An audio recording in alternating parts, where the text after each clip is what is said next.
It is profound new science. You don't need to actually go on a special diet in order to have a better metabolism.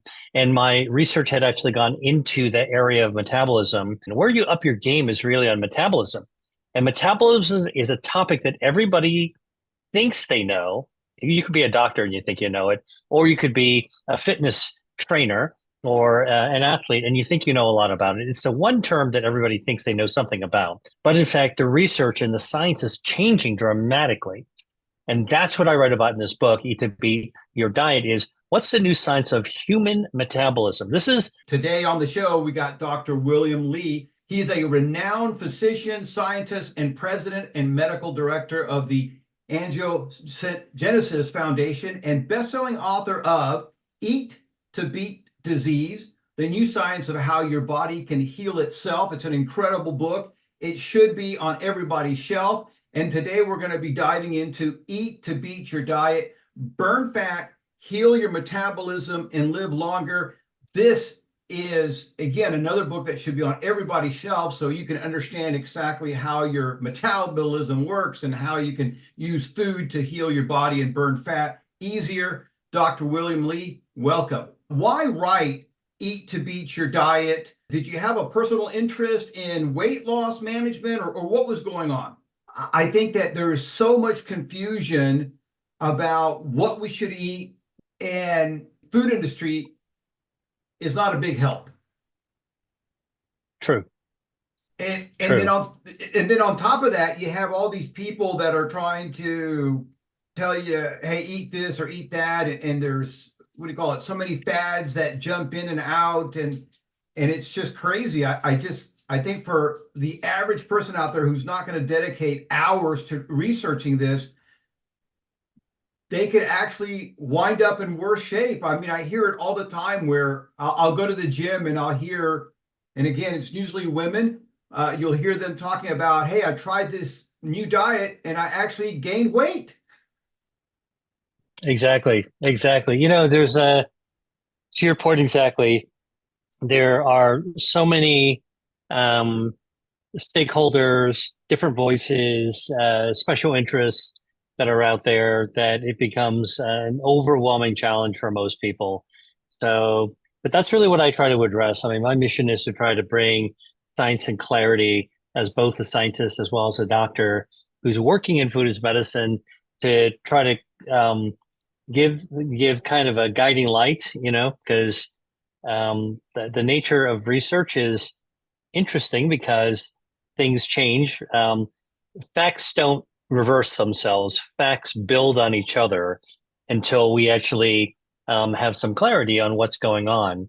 And that clarity can evolve naturally as we do more research. And so that's really what my personal mission in life is to try to communicate some of the most important parts of what we're learning about food and health. Yes. Again, this is something that I read years ago. I'll say maybe 20 years ago, and it stuck in my head. And that is, let thy food be thy medicine and thy medicine be thy food. And of course, if you look at the standard American diet and all that other stuff, we've gotten so far away from just food. Yeah, the interesting thing about that quote is it's attributed to Hippocrates, the godfather of medicine, so to speak. Um, I spoke to some of the Greek scholars in medicine, and what they said is that it's attributed to Hippocrates. We don't really know if he said it or not.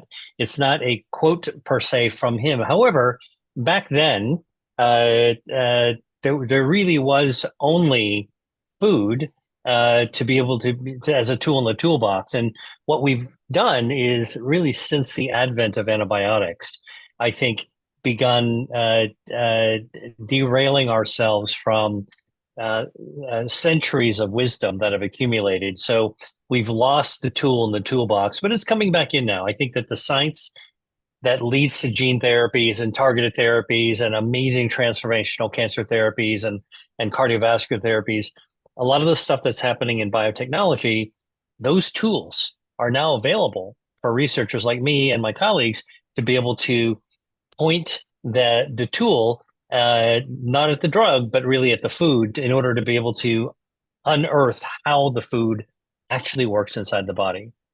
Yeah, I think it's what do you call it, time, and I think also we need to have people like yourself. And when I say that, you're an MD, and this is something that you do for a living versus, again, not to take away from some people, influencers that have, they maybe have transformed their bodies in their life, but have no medical training. And so sometimes I find it very difficult for, again, the average person to replicate these results, and they don't understand, to, like you were saying, the science behind the food. And so I think it's valuable to have an MD like yourself say, okay, here's the facts, here's the science, here's what we know. And it's also important to make it practical and easy to understand. I mean, at the end of the day, we just want to know what to do. It helps. It's very helpful if you have some way to get your head around it so you don't, because we all forget things we're told. But once you understand something, you can't unlearn something that you understand. Absolutely. All right. So, Yeah, well, so first of all, I write my books based on the research that I'm doing, and that's really my role as a scientist is to keep on pursuing new projects, new directions, and really to try to figure out how does our body respond to what you put inside it. So each book that I write is really a reflection of where my research is. My first book, Eat to Beat Disease, it was really about the new science about what we're learning about how our body protects health. And when you feed your body certain things, how does your body respond to what you feed it? So you feed it something good, it responds in a good way. And so I describe how that responds and what are the foods and the doses that do that. Well, my second book, Eat to Beat Your Diet, is not a diet book. In fact, that title is intentionally a trick title. Eat to Beat Your Diet is an anti-diet book. How do you beat your diet? Is because you don't need to actually go on a special diet in order to have a better metabolism. And my research had actually gone into the area of metabolism. And what I was saying is that if my first book talked about the body's health defenses, and you kind of got into that and started to eat foods that help your body's own shields raise to protect you against disease, where do you go next? How do you up your game? And where you up your game is really on metabolism. And metabolism is a topic that everybody thinks they know. You could be a doctor and you think you know it, or you could be a fitness trainer or an athlete and you think you know a lot about it. It's the one term that everybody thinks they know something about. I got some skin in the game. I know everything there is to know about my metabolism. But in fact, the research and the science is changing dramatically. And that's what I write about in this book, Eat to Beat Your Diet, is what's the new science of human metabolism? This is, by the way, not incremental. It's not copying what other people are saying on a trend. It is profound new science. We're still learning how our body works. And when it comes to metabolism, and we're not just talking about glucose spikes, no, we're just talking about insulin. We're really talking about the fundamentals of how do we actually have enough energy to get through the day, but also get through the decades in order to be able to live long and healthier. That's what this book is really about. It's about my research. It's about the discoveries that we're making about metabolism. And it's really practical because it turns out to have a healthier metabolism, you don't need to have a trainer. You don't need to commit, most of your week to the gym. You don't need to actually go on an ultra strict diet. There's a way to actually leverage your own body to be able to get there. I love it. I love it. And just for everybody's information, the total, or the title of the book, the actual title of the book is Eat to Beat Your Diet, Burn Fat, Heal Your Metabolism, and Live Longer. And I'll put links in the show notes. What I love about this is, again, the entire title, Burn Fat, which a lot of people are always motivated to do. Heal your metabolism, which I think most people, including myself, probably are unaware of how to heal your metabolism. And really, to your point, we all think we know what our metabolism is and how it works and how to speed it up and all this other stuff, but I really don't. And then, of course, to live longer, I think that's something that's of interest to most people. But I want to ask you real quick, let's start with, what are the biggest myths of metabolism? Wow. Big question because there's a lot of big myths. All right. The first myth is that we're all born with different metabolisms and it's kind of just like a crapshoot, you know? And you've heard this, right? Someone will say, man, my sister was lucky and born with a fast metabolism. She can eat anything and she's skinny as a stick. And me, you hear people say, me, I was unlucky. I was born with a slow metabolism. I fought with weight and I fought with food my whole life, right? So it seems like a sentence that you were given by some judge, jury, and executioner before you were born. Crapshoot. Throw the spaghetti in a wall. Let's see what happens to your metabolism. That's a myth. Number two. Second myth that's out there is that when you have a slow metabolism, okay, it's going to cause you to get fat. Slow metabolism causes body fat. All right. Third myth is that when you reach middle age, unfortunately, that's what's going to happen to you. Your metabolism is going to slow down and your body shape is going to change. And you're going to have to get used to looking different, feeling different, and slowing down. That's just the way life is, unfortunately. So people genuinely dread and then regret getting into their middle age years, which can be some of the best years of your life. And the other thing is that when you eat food, eating food actually makes you gain weight, right? Like so, your food, your meals make you gain weight. So all of those things have an element of mythology in them, but yet they're so well ingrained. And of course, then the other thing that people say is calories in, calories out. Like it's a simple equation. You pour the water in the glass, you pour the glass water out of the glass. That's it. There's nothing more complicated than that. Actually, it turns out that there are, like anything in life, the nuances, the God is in the details, and the details are inside our body. And that's what the science is revealing. Yes, and I think I've heard all of those myths, especially the one where once you get to a certain age, your body, your metabolism slows down. And my question to people who say that is your metabolism slowing down, or are you just not as active as you used to be? Because when we're kids and we're at least when you and I were growing up, we were probably outside all the time running around. And now that's changed a lot. Kids are not outside running around as much as they used to. But back in the day, we didn't have smartphones and video games. It was all physical activity outside, and you would run until it started getting dark, and then you would head home or whatever.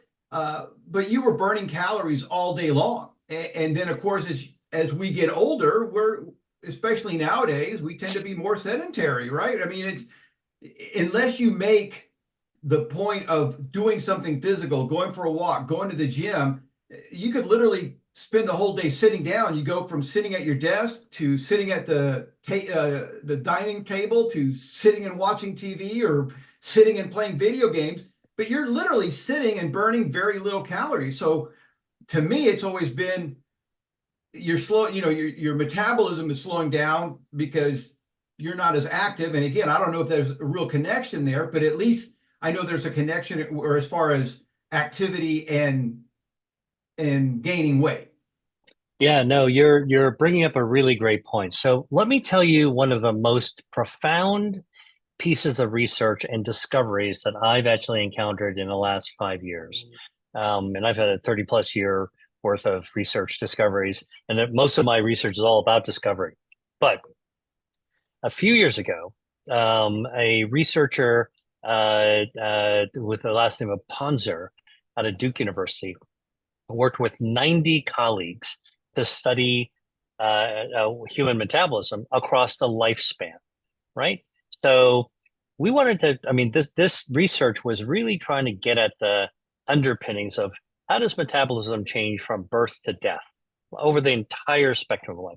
So here's what they did. They got 90 people together, 90 researchers. That's a big crowd of really smart people getting together to design and collaborate on a research project. Together, they enrolled 6,000 people from 20 countries. All right. We're talking about almost every continent out there. And they recruited people that were real world people. So you talk about people with different ethnic backgrounds, different foods, different diets, different lifestyles, different comorbidities, just the real world of people. But here's what's really cool. They enrolled people that were 1 day old, fresh out of the oven, all the way to 90 plus years old, right? I think everyone would agree that that's sort of like, you're in your twilight years. If you can make it to 90 plus, that's sort of like the tail end of the lifespan for most people. Okay. And then it studied everybody for their metabolism using the exact same approach.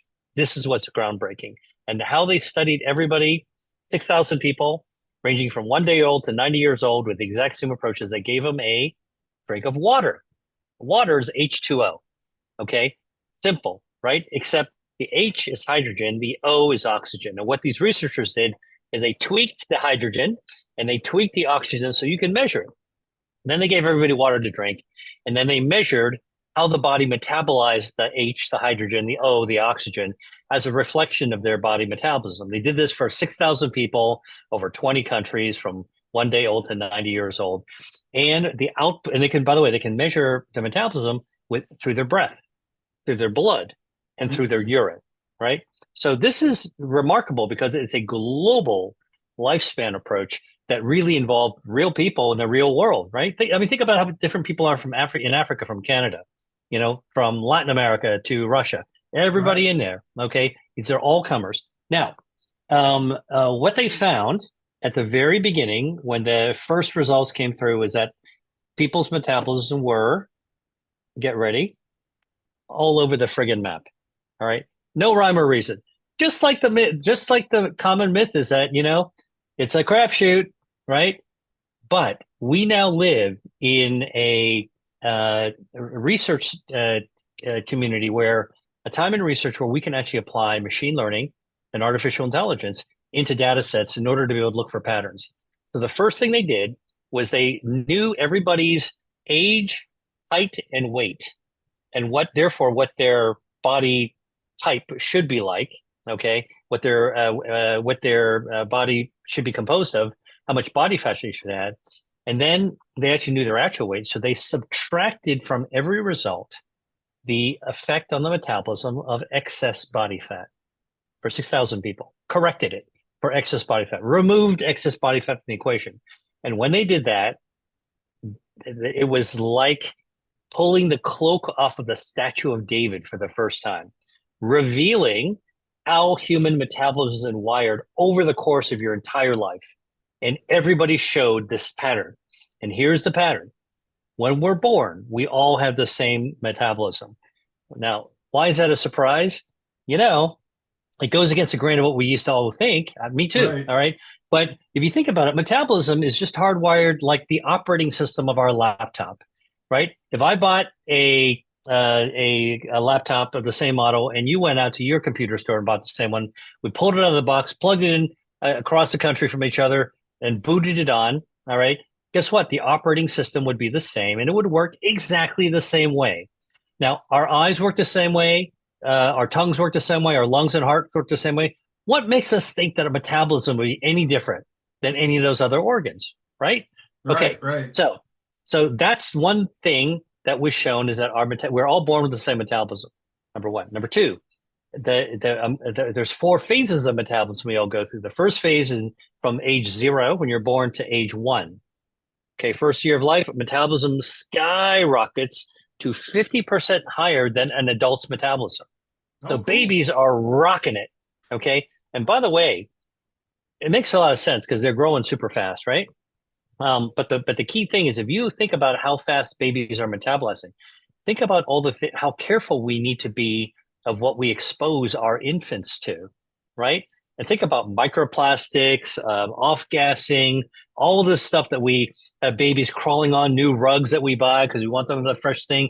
It's off-gassing. Think about the plastic that's coming off the pacifier, the off-gassing from the new stuffed animal, right? So this is actually making us go, geez, we better be really careful about what we're actually feeding the kids, the whoobies, all that stuff, all that's coming off the thing. So age 1 going skyrocket. Right. Phase 2, from age 1 to age 20. Now, during adolescence, we normally think if anybody's watching this had teenagers, they are bouncing off the walls with energy, Right. eating 2 or 3 dinners, they're going crazy, can't stop talking, can't stop moving. Their energy levels through the roof. You would think their metabolism is going up because they're growing up, right? Wrong. This research showed that between the ages of 1 and 20, now don't forget it's higher than adults at 1, but at age between 1 and 20, your metabolism is going down, down, down, down, down to adult levels. It's decreasing to cruising altitude. All right. Now, and here's the biggest discovery. Phase 3 is from age 20 to age 60.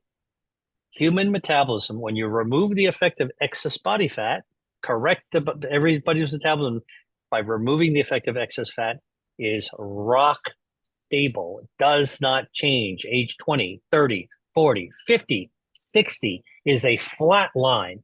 It is an ocean without any wind or waves. All right.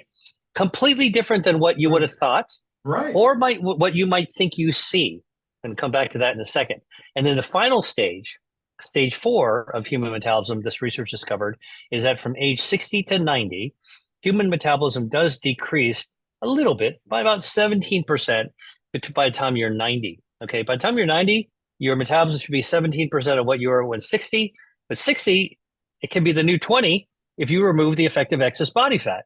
Now, this is the hardwiring. This is the operating system, the iOS of the body. This is how we're designed. Right. Now, what actually happens in real life? Well, one thing that we already talked about is that this operating system, like the operating system in a computer, you and I pull out our computer, brand new laptops, going to be great, working the same. You're going to be in your office, it's going to be in my office. You know what? But we're going to treat our computers differently. Oops, I spilled some water on my computer. Oops, I packed my computer in my luggage and I dropped it. All right. Your own thing. Okay. Whatever happens to your laptop. Now, what happens is that all those things are going to start to affect the way the performance of the computer, including the operating system. I download something. I upload something. I got too much on my hard drive. All right. I got a virus. It corrupts my hard drive. This is what's happening against the operating system of our metabolism. We're all born the same way, all 4 cycles. But as we go through the trials and tribulations of life, things happen to us, right? Babies are exposed to endocrine disruptors. Boom, throws your metabolism off the rails. Kids wind up having different habits, as you said. They're no longer as active as we used to be. Now they're sedentary. Well, that's actually knocks that what's supposed to happen between 1 and 20. That derails that. Right. And then look, what happens during 20 to 60, our adult lives, it makes a lot of sense that Mother Nature would design our operating system from our metabolism to work the same way throughout our adult lives, right? Like, why would it change?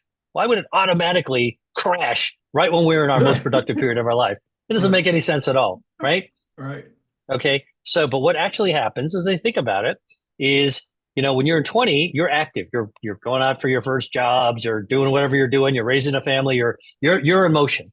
All right.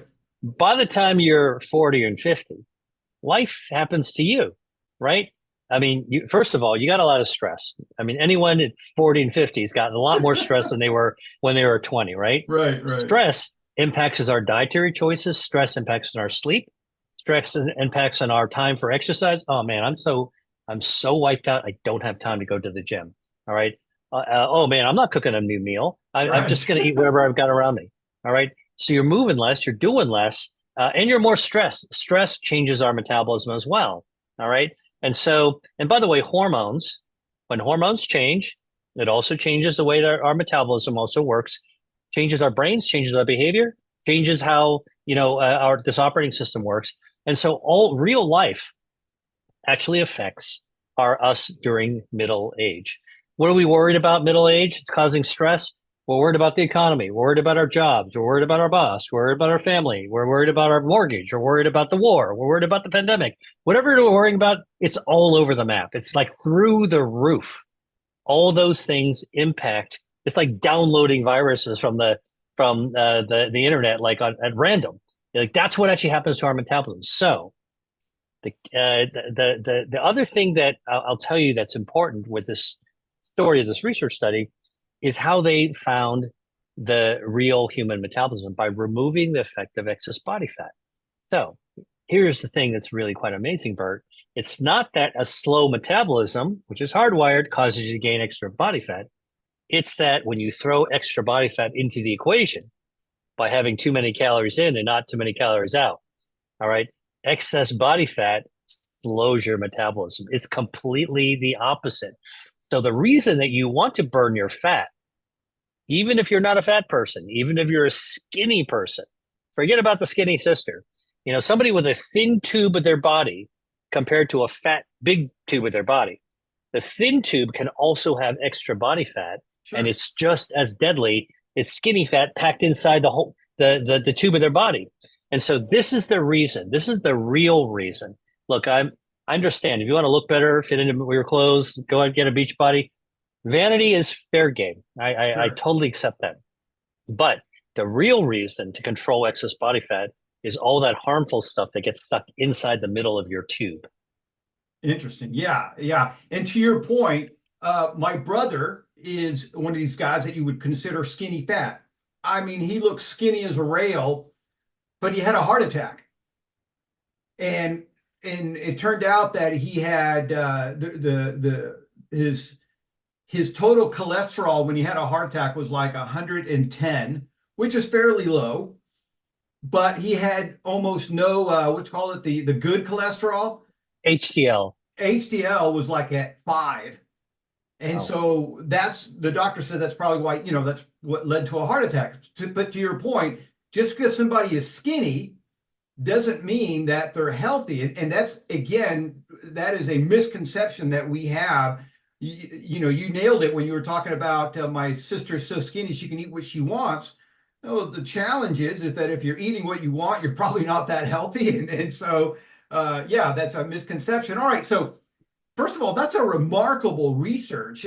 Not only is it global, but like you said, from 0 to 90 years of age, that's an immense amount of data. And yeah. luckily we have the data crunchers, the AI and the machine learning that can crunch it down. But that is a startling research. And I'm glad that somebody did that, because that's a great myth buster. So let me ask you this. Now I'm hit with this information that my metabolism is hardwire. You just mentioned that excess fat can improve or can slow down my metabolism. So how can I start improving my metabolism? Okay. So one thing that everyone can do is to really try to use our body's own hardwiring to be able to burn down extra body fat. It doesn't matter what size your body is. You could be size plus or size 0. You want to aim towards burning away excess body fat. The word is excess. Some body fat is really important. So let me explain something new about body fat as well, because there's another myth that body fat is bad. Body fat, in fact, is critical. Our body fat is not only padding.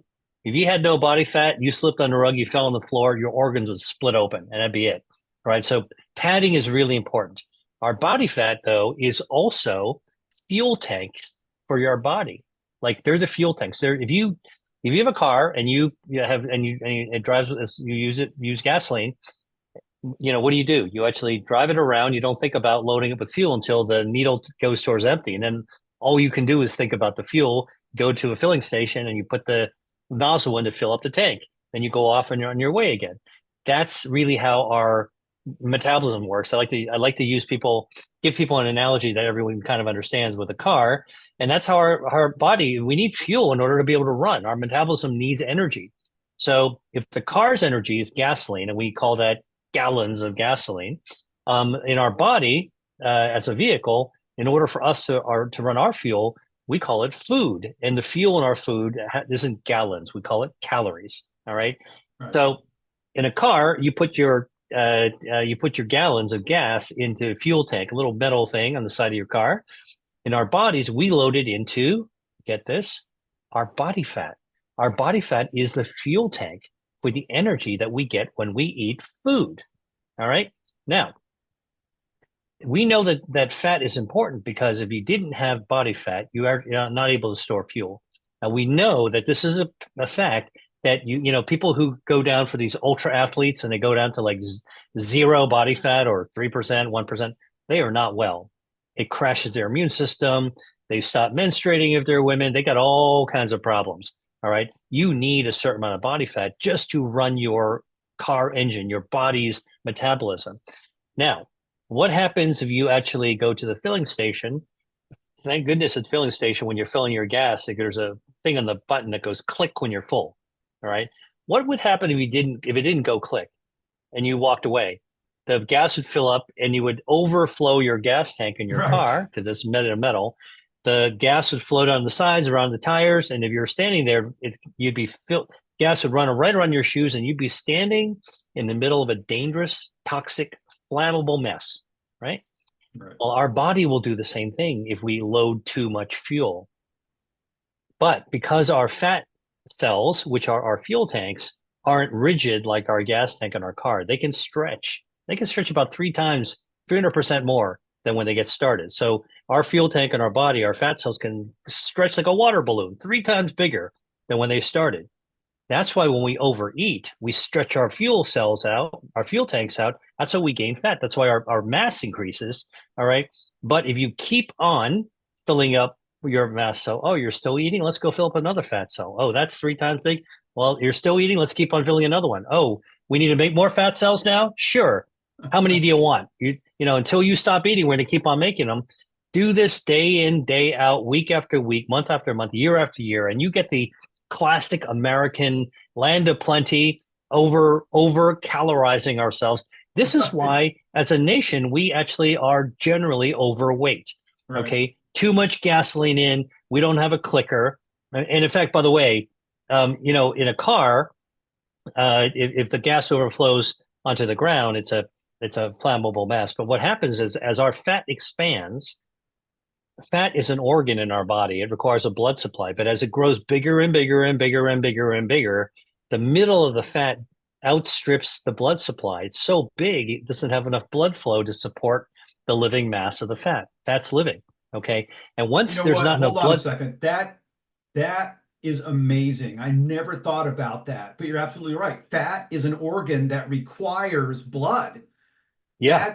That's again, I never thought about it like that, but you're right. And so again, if you're morbidly obese, as opposed to just moderate, just average, your blood demands are skyrocketing. That's right. Now, what happens is that, when when the fat gets large, it grows like a tumor. It gets starved in the middle. Okay. It starts to die in the middle, and then inflammation starts to set in. Inflammatory cells come homing into the middle of this kind of dying fat. Now, you just talked about your brother having a heart attack. A heart attack is basically where you're not getting enough blood flow to the heart. So when you grow fat too big, the fat has a heart attack effectively, and it starts to die in the middle. All right. It gets lots of inflammation. Inflammatory fat, regardless of whether you're a big body or slim bodied, when it happens in the visceral fat, which is the fat stuck in the middle of your tube, is really, really dangerous because inflammatory fat, those inflammatory cells basically start catching fire. Like if you then lit a match and dropped it around that overflowed gasoline at the gas station, right? Then everything catches on fire. Now your whole body's inflamed. And this is what we're finding with one of the dangers of obesity and overeating is that you wind up actually having inflammation throughout your body. And as we know, virtually every chronic disease, from heart disease, cancer, dementia, autoimmune diseases, are characterized in part caused by and symptoms caused by certainly inflammation. So this is why getting too much body fat not only suppresses your metabolism, but it actually puts all of the rest of your health, your organs in jeopardy due to that inflammation. This is the reason why you want to fight that harmful body fat. That's the reason you want to do it. But remember when I started, before we went down this deep tangent, this deep dive into fat, is that you do need fat actually to store fuel cells. In fact, by the way, when we were born, before we were born, when we were forming, And when your mom's egg met your dad's sperm and you were just a ball of cells, no face, no arms, nothing. All right. The first tissues that form, their first organ system formed are your blood vessels because everything's going to need a blood supply. So why not form Right. that first? All right. This is like your general contractor for your body, like a GC for for your body. You're going to build a house, you're going to build a body. What are you going to do? Let's lay down the foundation. You need the blood vessels. Second tissue that gets laid down are nerves. You need the electrical system. You need wiring in order to be able to make everything work at the end of the day. So you're going to put down a wiring, right? Blood vessels and wiring, blood vessels and Right. nerves makes total sense. Third tissue gets put down is body fat. And body fat is formed like bubble wrap around your blood vessels. And that's really weird because you don't have a chin to double up yet. You don't have an arm to put a big chunk down. There's no thigh, no butt. There's no muffin to put the top around. All right. You're just still forming. And the reason that fat forms like bubble wrap around blood vessels is because guess what? That's where the fuel's coming in. You eat the food, it gets into your bloodstream, and your fuel tanks need to absorb the fuel right where the fuel is coming from. Right. So fat is a fuel tank. Fat is padding. Fat is a fuel tank. Fat is also an organ system that releases healthy hormones to your brain that help to govern when we're hungry and when we're full. So when fat is just when you've got just the right amount of fat, you're working, it's part of the operating system. It's working well. When you actually have too much fat and it's starving outstrips its blood supply, it's inflamed. Guess what? Your operating system is not going to be working very well. Your appetite's going to go haywire. You're going to be eating too much. You're going to be inflamed. You get the picture. Right. This is really the beginning, the end of your health, right then and there. So by fighting body fat, you're unpacking all the damage to your hardwired health defenses and metabolism, and your metabolism is going to rise as you fight that harmful body fat. This is what everybody can do by fighting harmful body fat. It might look better, okay, but the real benefit you're doing for yourself is you're helping your metabolism do what it wants to do. Yeah, that's incredible. That's a different point of view versus, again, let's lose fat or let's lose weight because we want to look good for the summer or whatever. Now it's we should be losing excess body fat because it's going to rise our metabolism. Plus, it's going to give us more blood, going in the right places. It's just a healthier lifestyle. And so, again, which makes your book, instead of, we've already kind of talked about it, it's not even though it says burn fat, it's not the kind of fat burning that we're used to seeing in all the TV commercials and all the vitamin supplements that we're talking about burning fat for a health reason versus a vanity reason. Burning fat to heal your metabolism I love that. so that you can live longer and better. Gives you better quality of life. You're going to feel better. Yes. At the end of the day, we just, we get out of bed, we check in with how we feel mentally, physically. When you burn away that extra body fat, which your body wants to do all by itself, you're going to feel better. That's the reason to do it. Now, you could burn body fat by exercising, working out. Some people hire a trainer, some people are going crazy working out.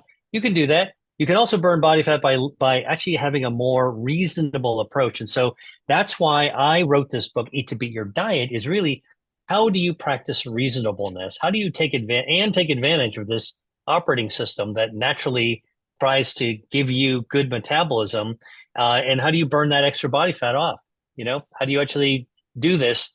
And you can do it when you're sleeping. You can do it when you're eating, so there's all kinds of different ways to be able to get at the end game, which is to get your operating system, your metabolism working as good as it can be. Absolutely, absolutely. No, I like that. I like that so much. So let me ask this: what is the one thing, if you have the one thing to avoid if you want to have a better metabolism? Okay, now you're asking a big and slightly loaded question because there's no magic bullet that you can remove from from the equation to be able to cure everything.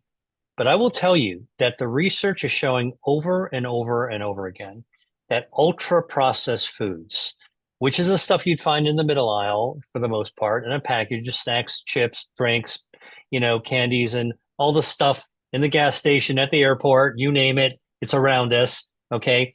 That stuff is all ultra processed. And the ultra processed foods contain artificial preservatives, artificial coloring, artificial flavoring. Okay. They contain added sugars. They contain all kinds of other stuff that doesn't naturally belong in a whole food. You would never cook with all this stuff together. All right. And what it does is that actually damages our gut microbiome, the healthy bacteria in our gut.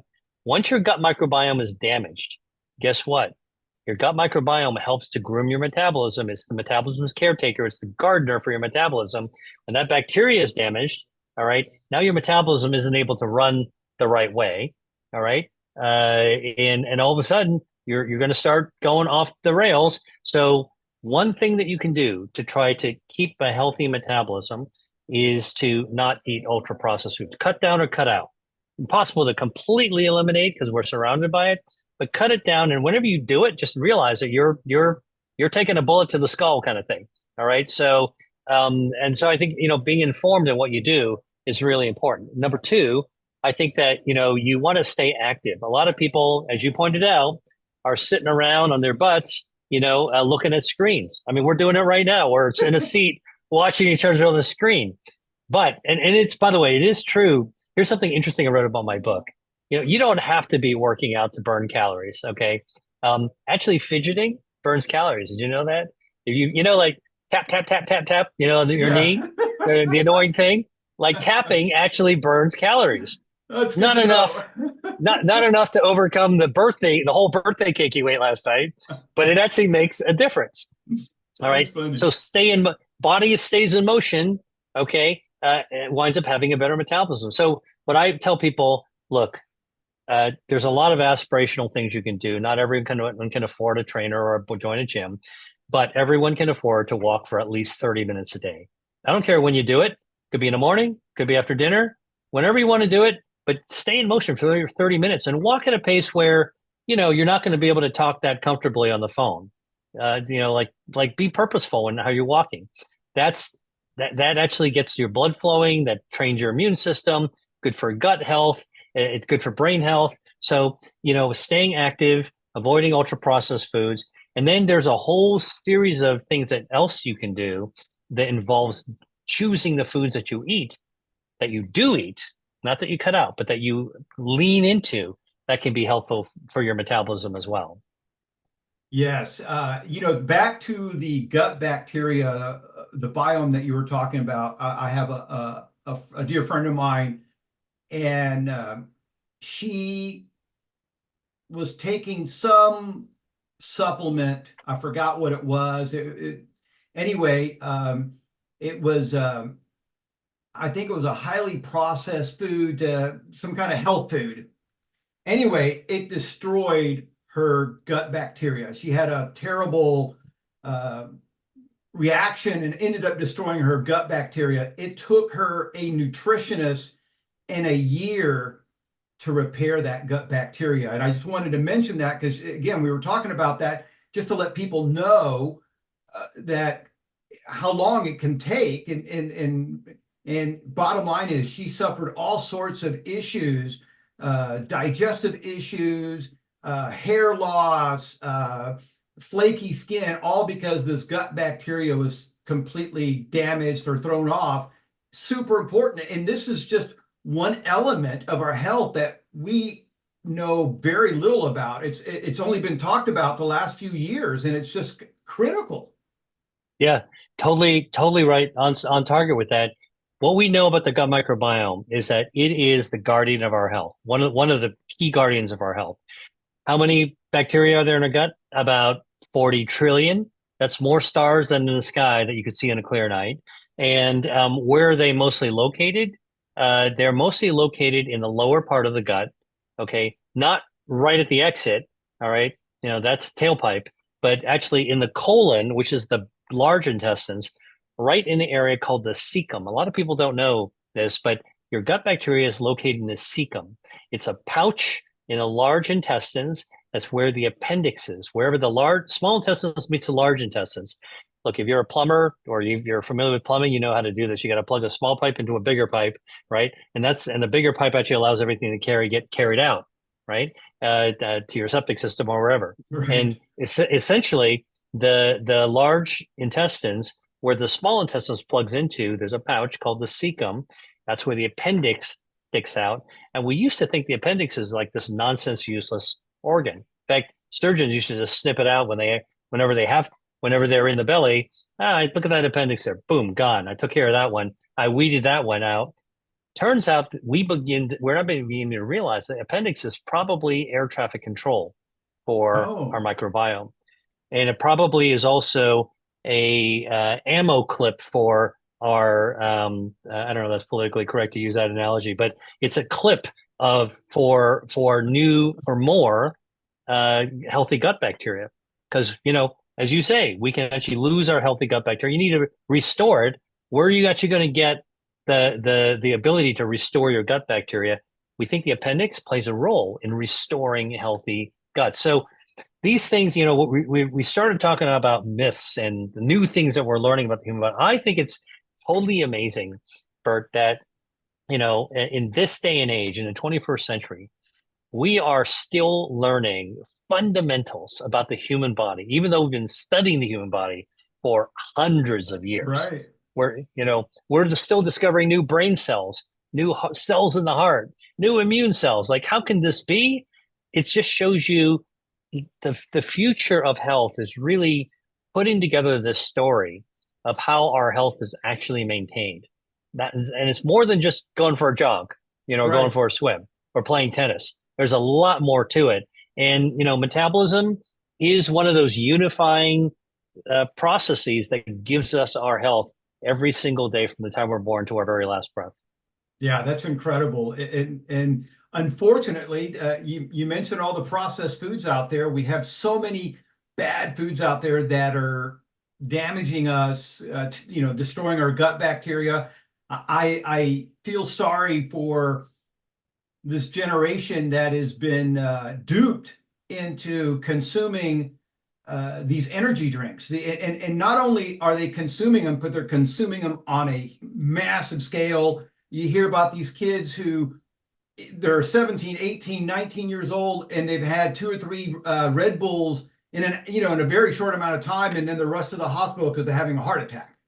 And Right. and then you see some of these shows, especially like the sexy spy shows. I'll notice a lot of them are consuming, the computer hackers are consuming these energy drinks, and it's just, come on, the last thing we need is a bunch of people consuming these terrible energy drinks. I just, it's to me, and I definitely want less government, but in some cases, the government needs to step in and regulate some of these dangerous foods that are out there, and let people know how unhealthy they are.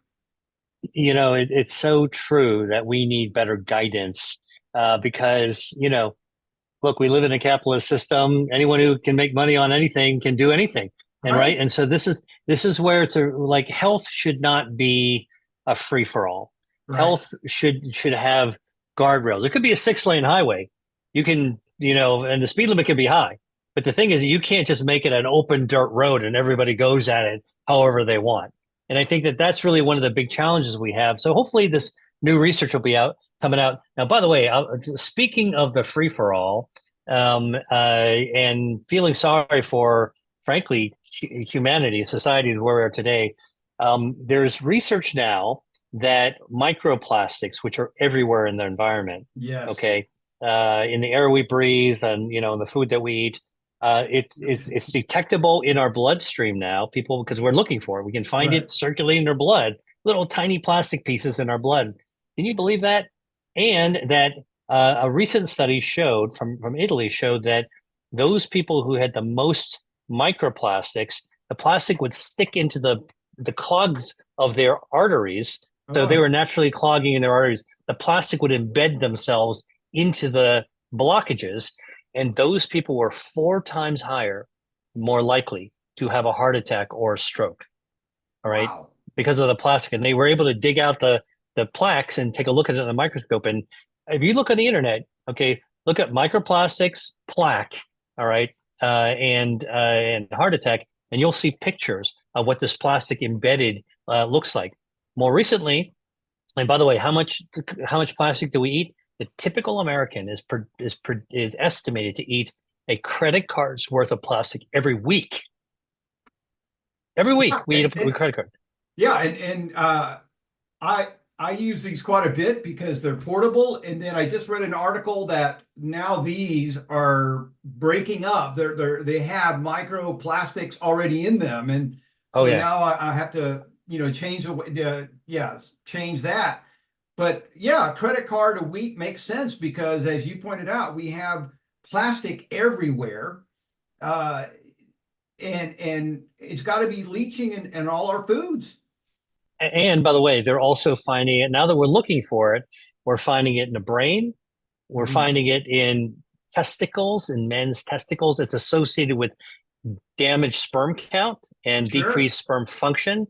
So, look, I mean, I like to spend my time focusing on the good things people should add to their body. But I think there are just some things that we're surrounded by where we could make better choices, you know? So we're not going to talk about that plastic water bottle that you just showed a couple of times, but I do think that it's an example of where you can't unlearn what we just talked about, right? Right. And so now it's up to anybody who's watching this to say, what could I do to remove that Tupperware or whatever the plastic wrap is, or we can do little things that can help our health overall. We can't change everything overnight, and that's the Right. thing that I always say. But we can take little steps that can actually make a huge difference, because a lot of little steps added together is one big step towards health.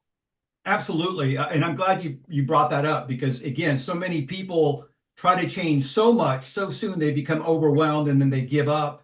And instead of just saying, okay, I'm going to do this one thing, master that one thing. Like you said, walking 30 minutes every day, I'm going to master that. And again, once you master that, that's part of your lifestyle now, then you can add that second element and then the third, Yeah. and do it easy versus overwhelm yourself. All right, go ahead. Oh no, go ahead. Well, I was going to say, let me just give one more little pro tip for how you can easily improve your metabolism without having to break into a sweat. Okay. Okay.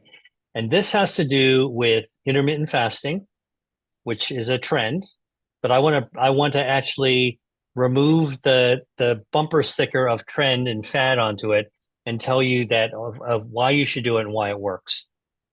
Fasting means not eating. And when you're not eating, your body actually wants to burn off energy. When you're eating, your body wants to store the energy. That's how we're wired. That's part of how our hardwiring works.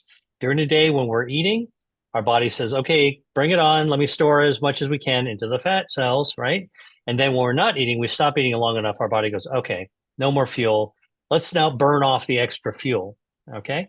So when we're fasting and we're not eating, when we're not eating, it happens when we're sleeping. So when we're sleeping, we're fasting. We're not eating, therefore we're fasting. So intermittently, we're not eating when we're sleeping. So intermittent fasting is something we all do every single night because we go to bed, we're asleep, we're not eating, and our body switches gears.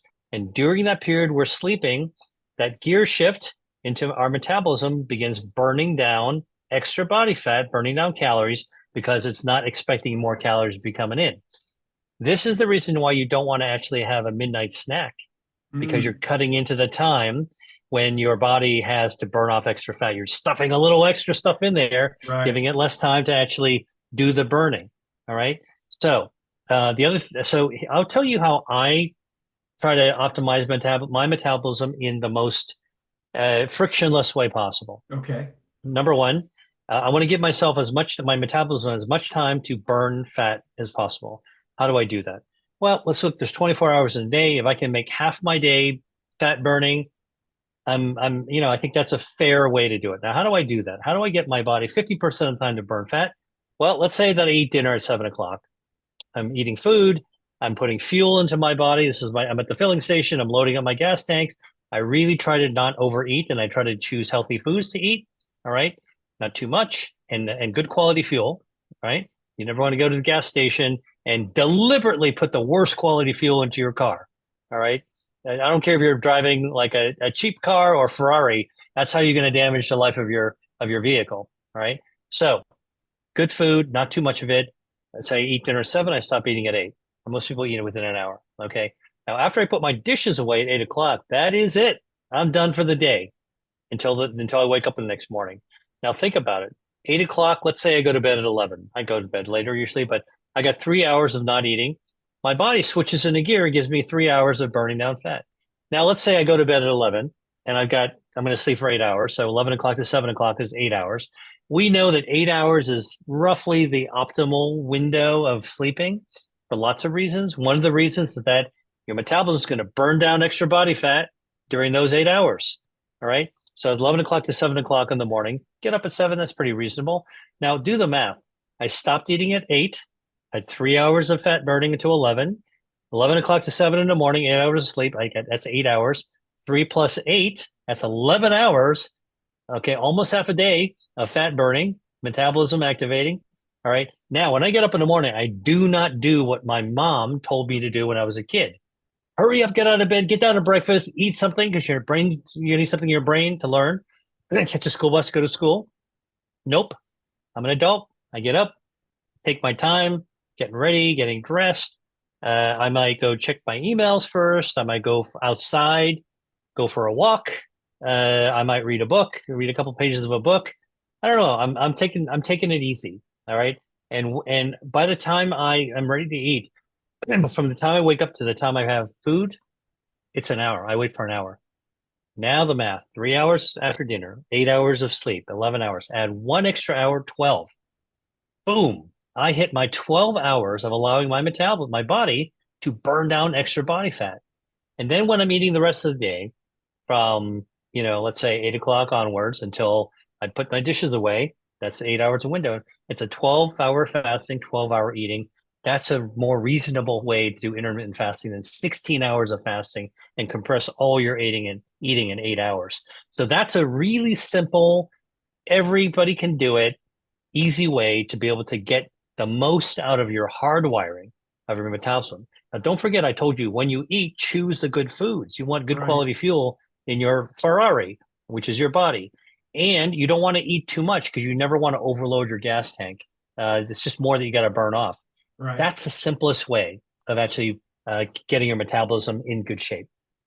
What I love about that is, as you said, it's simple, it's easy. We're almost already doing it. If people are their last meal is at 6 or 7 or 8, and then you shut down for the night at 10 or 11, and then you wait that extra hour in the morning to eat, then yeah, I mean, that's 12 hours of fasting, and it wasn't inconvenient. You didn't have to suffer.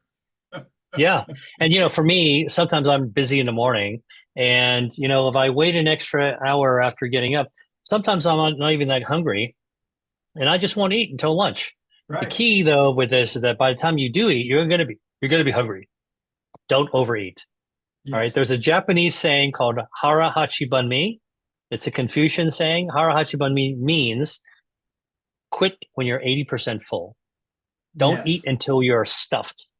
If you eat slowly, you'll know when you're satisfied, and you might feel like eating extra because we're used to stuffing ourselves, but you don't need to. And this is when you just pay close attention to your body, you feel like you've satisfied your hunger, step away from the plate. Yeah, and I think that's, at least for a lot of us, that's the struggle is to step away from the plate, especially when you're ferociously hungry. There's this thing that we want to eat and eat and eat, and to your point, you can eat a bunch of food, but it takes 20 or 30 minutes for the brain to get the signal that you're full. And by that time, now you're over full and you're feeling tired and you got to take a nap. Yeah, exactly. And now you're not not active either. Right. And now you're not burning off calories. So, it's just getting more in tune with our bodies. It's pretty easy to do. And I think for eating, think about intentional eating, be very mindful of what you're eating and what you're putting on your plate, how much you're eating. Do it slowly, I mean, there is really something to that kind of Mediterranean diet is not just, pizza and pasta and stuff like that. Right. It's a way of living. And in their way of living, they take their time to eat and they eat with other people. When you're eating with other people, it's not like you're sitting in front of a screen, wolfing the food down. Wolfing is never a good idea because you'll always overeat when you're wolfing. Yes. And years ago, I had a client, and they were in the weight loss industry. And it was a weight loss type clinic where you would go there and you'd learn a little bit about how your body works and this and that. And they talked about the biggest mistakes you can do is wolfing down that food and not being present. And so if you're sitting there, watching your screen or watching TV, you're not even aware of what you're consuming. You're not tasting it. You're therefore sometimes you can eat a full meal, but because you weren't present in that meal, you're not satisfied, and then you're looking for, well, I have to have something else. I have something else, and it's because you were watching TV or you were engaged in something else and not enjoying Distracted. the process. Yeah, distracted and not in part of Yeah. the process. Yeah. That's like texting while you're driving. Yes. Maybe even worse, but Maybe texting. even worse. And by the way, there's all these habits that we were raised, Yes. from past generations that we should do to be good citizens, right?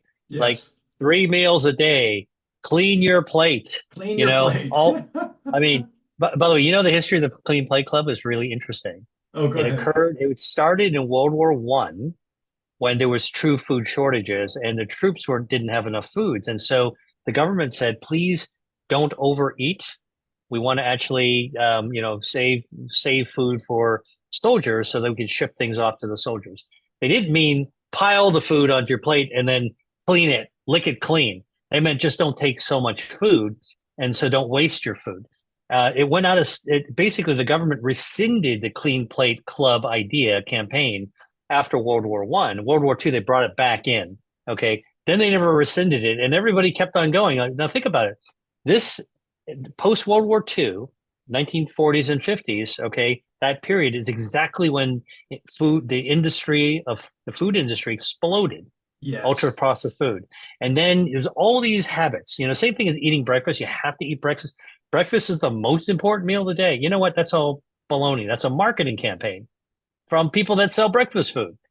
All right. What? I can't believe they would lie to us like that. Right. So, but look, this is where we're at in society. I think this is sort of like the wake up time where we're beginning to realize, a lot of the stuff that we were told, that we accepted as gospel, that we trusted, people were saying things that were best for us. Now, I think, the upside of the digital age is that we can check all this stuff ourselves. We can actually listen, try to find trusted voices. That's what we talked about at the very beginning before we started this podcast is, my mission is actually as a scientist, as a doctor, to tell the truth. The truth is based on science, and science is based on facts. Facts don't reverse themselves. Facts build on each other. And so once we have enough facts, we have some key insights like this metabolism story and this discovery about metabolism. We evolve the insights that we have on what's healthy. And there's very, very infrequently do we have a magic bullet. They use the term magic between Right. magic bullet because it's not real. Magic isn't real, right? And so what we want to do is to just follow the bouncing ball of science, to follow the clues that are out there, the cookie crumbs of what we're actually supposed to do. And when you hear some big claim of something that's supposed to be good for you, you know, do what I do, which is what most scientists do, which is, have a healthy amount of skepticism. Oh, Right. that sounds interesting, but is it true? What's the evidence that it's true? And look for that evidence. You know, Yeah. that's And a that's a simple way to actually navigate in this sea of confusion. absolutely. And as a marketer, I would say that anytime a food is labeled as healthy, it probably is not. It's just Well, that's just the reality. I mean, if you go to the supermarket today and go down the healthy aisle food, which is all processed food, by the way, and you look at it, you look at the label, and you can start seeing that in some cases the first ingredient is a chemical, and it's so it's not a healthy food. It's when I guess when they're saying, hey, this is a healthy food, compared to maybe a candy bar, it might be healthy, but it's ultra processed. Yeah. Well, look, the idea is we want the freedom to make our own choices. Yes. What I would say that all we're talking about is when you make those choices, please make good ones, make better ones. Make And better you don't ones. have to, and you don't have to make the best choices. I have a good friend, Rich Savini, who used to be Navy SEAL. He wrote a great book called The Yes. Attributes, right? Yes. Yeah. And it's Yeah. an amazing book. He's an amazing guy. And one of the things that he talks about is that, we all kind of feel like we want to perform at our best. We want to make our best decisions. You want to be optimal most of the time. You want to make the best decisions possible. You don't need to make the perfect Right. choice because you're not always offered the perfect choice. So always want to just kind of do our best, be as optimal as we can. Try to take the stress off of trying to be the perfect human being because you don't need to be.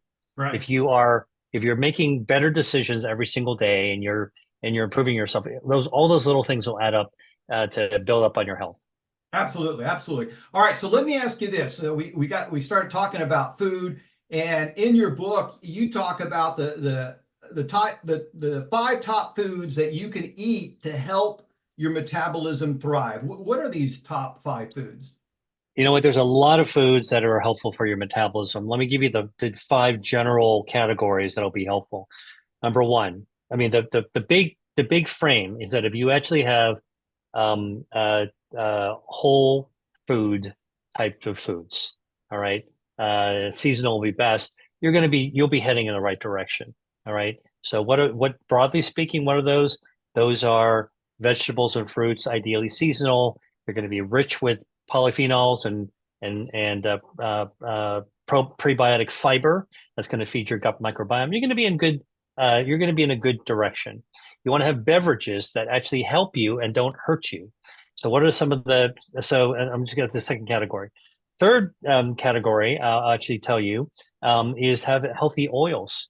All right. And don't have unhealthy oils. And then when you're snacking, snack on healthy things, not on unhealthy things. So now let's dive in a little bit. What are some of the big categories of whole plant-based foods? Vegetables, green vegetables, brassica, broccoli, bok choy, cauliflower, Brussels sprouts, all those leafy greeny things. They're all good for you. They all contain natural bioactives, natural chemicals that activate your brown fat. They help you fire up your brown fat to burn down harmful body fat. They help your metabolism achieve what it wants to achieve a little bit better and faster. Second kind of category within are berries. Fresh berries are great. You choose your favorite berry: blueberry, raspberries, strawberries, blackberries. They've all been shown to actually contain these bioactives that improve not only our gut microbiome, they activate our brown fat. Brown fat that's activated actually burns down harmful white fat, visceral fat, gut fat, inflammatory fat. You want to actually help right size your metabolism and burn down some fat? Berries are a good choice. All right. By the way, buying organics is a little more expensive, but organics are going to actually give you more of the polyphenols than the conventionally grown. Because the reason plants make these polyphenols is when they're living in the most natural environment possible. Little bugs are nibbling on their leaves and stems. That's a wound to the plant on the leaves and the stems, and creating polyphenols is part of the wound healing response. A plant heals itself by making more of these polyphenols when they're in an organic environment, and when we buy them, we're having more of the healing stuff that it used for itself. We get it for our body, so that's the excuse to actually get organic. Let's talk about beverages. Um, Sodas, added sugar, diet sodas, artificial sweeteners kill your microbiome. They're very bad for your microbiome, disrupt your metabolism. What are some of the good beverages? Well, look, fruit drinks are supposed to be better for you. You squeeze fruit, and fruit is normally healthy, okay? But I would tell you, if you're going to have a beverage, fruit juice, eat the whole fruit. There's nothing I love more than a juicy orange or a juicy peach in the summertime, for example, or juicy pear in the fall, winter. But think about it. To make a whole tall glass of orange juice, you need eight whole oranges. That's a lot of sugar to have. And you can gulp down a whole tall glass lickety split. Right. All right. So for me, eat the whole fruit, you're going to get all of the fruit. You're going to get all of the dietary fiber, all the other stuff in it as well. Is better than fruit drink. So what's a healthy beverage? All right. A healthy beverage is tea or coffee, because it Mm. turns out that the chlorogenic acid in coffee, organic coffee is going to have more chlorogenic acid. All right. That stuff hot wires your metabolism. All right. Turns on brown fat, good for your overall metabolism. Coffee improves longevity as well, by the way, lowers inflammation. And tea, green tea, oolong tea, even black tea like Earl Grey. And then there's actually fermented teas like pu'er tea. It's a kind of Chinese tea, smoky, like an aperitif kind of tea, helps digestion. All those things build your gut microbiome. All right. Those teas and coffees are great. Just don't add sugar into them. And if you're going to add, milk, don't add cow dairy. You can add a nut milk to it to kind of cut the flavor a little bit. Right. Those will all be better for your microbiome. All right. And then in terms of healthy snacks, what I would tell you is don't eat a candy bar, don't eat a bag of popcorn chips or whatever. Look, every now and then you're going to snack. We're human. They taste great. I got to admit. All right. But it's not good for you. But I will tell you what is good for you are nuts, tree nuts, almonds, pistachios, walnuts, macadamia, pine nuts. Those are all really good things. You can make your own healthy trail mix out of it. You want to add something sweet to it, cut up some dried fruit, organic dried fruit, mix it all together. Now you got yourself something you could take with you on a trip to snack on. So while you're at the airport or at the bus station, you're not tempted to go over there, or in a car stopping at the filling station, you're not that tempted to buy that fluorescent nuclear colored stuff that they're Right. selling. Yeah, absolutely. It's so funny. I think it was like last year, and it's probably been on the shelf for many years, but I just noticed this last year, they were selling the Oreo stuffing, the white stuff in between the Oreo cookies in a container by itself. It's just forget the cookie. Here's just I just thought that was Wow. smart marketing, because people love that filling, right? And you see that part of their marketing campaign where people will split apart the cookie and just eat the white stuffing. But now they're like, here, just buy the stuffing. And I just thought that was smart marketing, but they know their audience, they know their people. If you like our cookies, you're going to love our stuffing even more. Yeah, but you know what? I got to tell you, Bert, I think that we are all becoming savvier consumers. You know, think about it. When you open up your mobile device and you're on Amazon or you're shopping on whatever site you use, we're becoming discerning. We're trying to make choices that we desire. And I Yes. think nobody would consciously say, I'm going to get up, I'm going to open up my shopping list, and I'm going to deliberately choose foods or products that are going to degrade my health.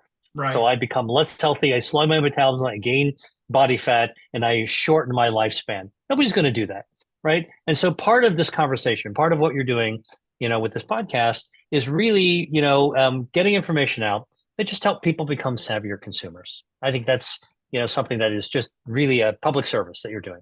Thank you. Yes, and absolutely, that's what we hope to do today is for you guys who are listening and watching that you're taking some notes down, and that you're going to invest in doing a little research and deciding what is the best lifestyle choices, food choices for you. The book, Eat to Beat Your Diet, Burn Fat, Heal Your Metabolism, and Live Longer. It's a easy book. I would suggest you get both books. They're not chock full of mumbo jumbo science stuff that's hard to understand. It's easy. Nothing that we discussed today is difficult to find. I mean, we're talking about just now talked about fresh fruits and vegetables, just staying away from highly processed foods, which is about 80% of the stuff at the grocery store. None of the stuff is super hard. You don't need a science degree to understand. So I'm grateful for you stopping by and sharing some of your knowledge with us and your time. I have one other question real quick, and I just want to clarify this for our audience.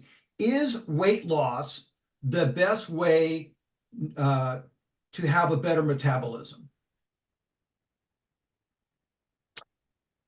It is one important way if you're losing weight with the ways that we've been discussed. I do think that it will improve your metabolism. But the key to thinking about that is staying active, staying connected, meaning socially connected, trying to get good sleep, trying to keep it's self-care.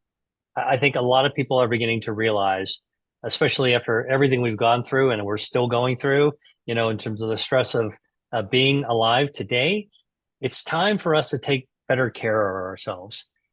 Weight loss, sort of started, I remember starting in the 70s and people are pursuing it like crazy into the 80s and 90s. It's never gone away. Okay. But the bottom line is that it's not sort of magic solutions. I think that part of what we talked about today, Bert, is that there's a lot to metabolism. There is good reasons to lose weight. They might not be the reasons that the reason that you started out by Right. trying to lose weight, but there's a lot of other good reasons to actually lose weight.